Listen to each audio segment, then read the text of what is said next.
Hi guys, kasama ko pala ang boy best friend ko nga si Ash at nag-rank lang kami.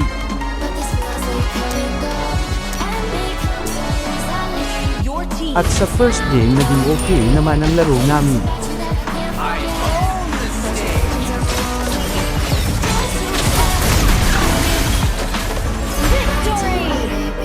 Sa second game ay nag-invalid dahil AFK yung kalaban namin si Orlo.